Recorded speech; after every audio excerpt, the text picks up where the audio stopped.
안녕하세요, 아나씨, 안재씨. Today, let's learn about something sentence word order in Korean, of Korean. So, in Korean, there's verb and adjectives and ida in the mark. So, verbs and adjectives are placed at the end of a sentence in Korean sentence word order. And actually, every Korean sentence and clause must end in one of the following: a verb, an adjective, and ida.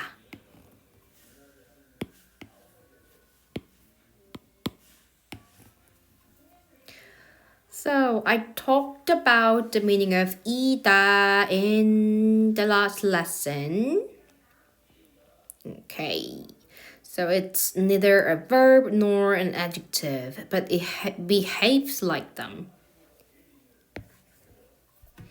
And every verb, every adjective, and ida, and in 다.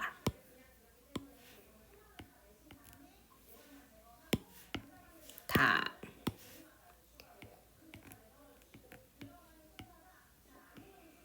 다. These are the only words in Korean then that can be conjugated. Okay, so Korean also has a formality system built into the language. That is the way one speaks to an older person who deserves high respect would be different than the way one speaks to a friend. So there are many ways words in a sentence can change depending on the formality of the situation. But the two most common, basic, and important things to be aware of are 나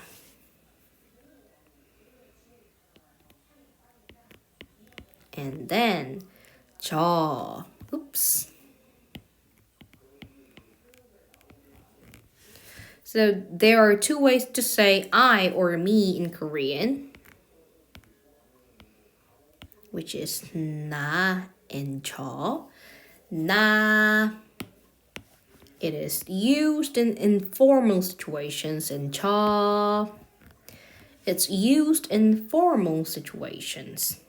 Okay. All right. Then let's learn about ida then. ida. So let's start building sentences in Korean. Okay. We're gonna start by making simple sentences using the word ida. The translation for ida is to be. And yeah, to be. Okay. So depending on who is being referred to, the word to be could be any of the underlined words before. I am, he is, they are, I was, they were. So in each of those sentences, different word is, MR, was, were is used depending on the subject and tense of the sentence. So in Korean, the ida is used to represent all of those to be words. As I mentioned earlier, ida can be conjugated in that way. So ida is similar to verbs and adjectives, but the rules for ida are often different. Okay? All right. Then let's have a look this part. So ida cannot act on an object like adjectives. So only verbs can act on objects.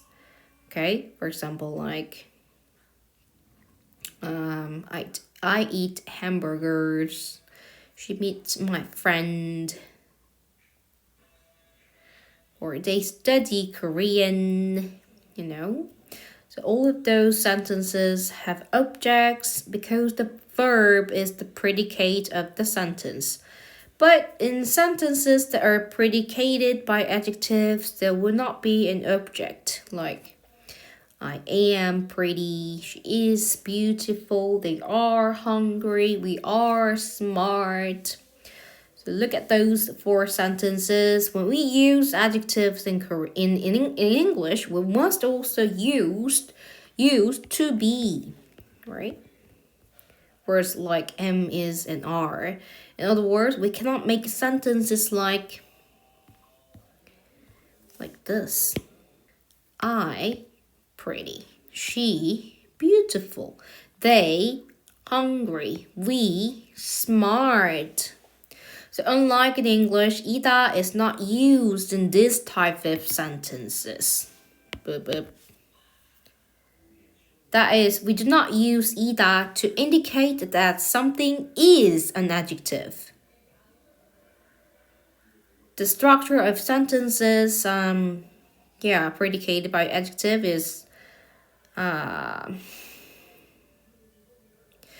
so ida is not used in this type of sentences. I am pretty, she is beautiful, they are hungry, we are smart.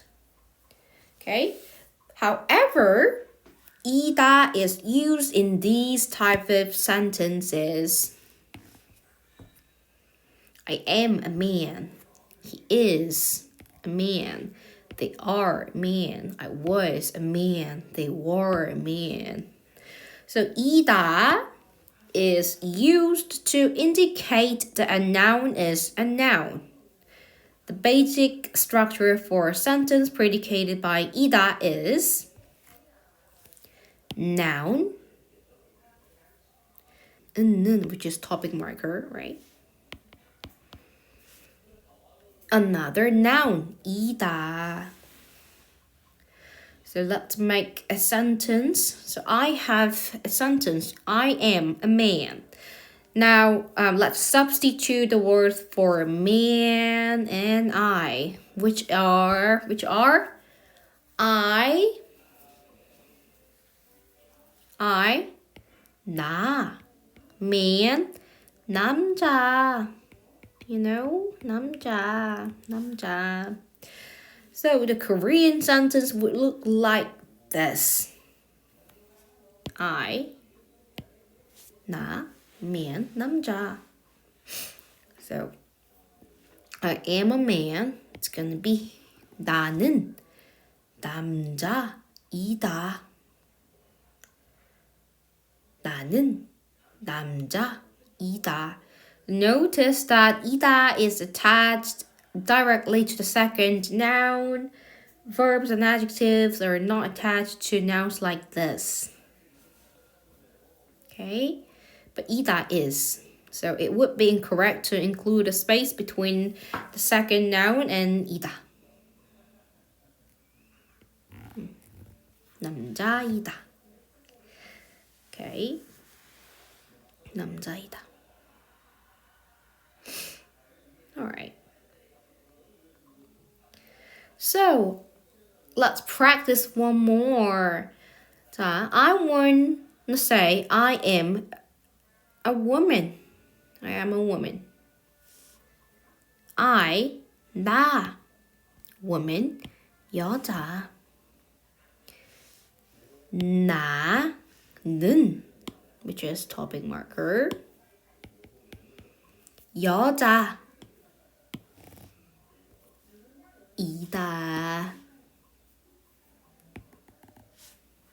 To be. 이다. I am a woman. 나는 여자이다. Alright. I want to say I am a teacher. 나. Teacher. In Korean, we say 선생님. 나. 는 is topic marker. 선생님. Teacher. 이다. to be. I am a teacher. 나는 선생님이다. So, hope it helps you to understand 이다 better than before. Alright, then see you in the class.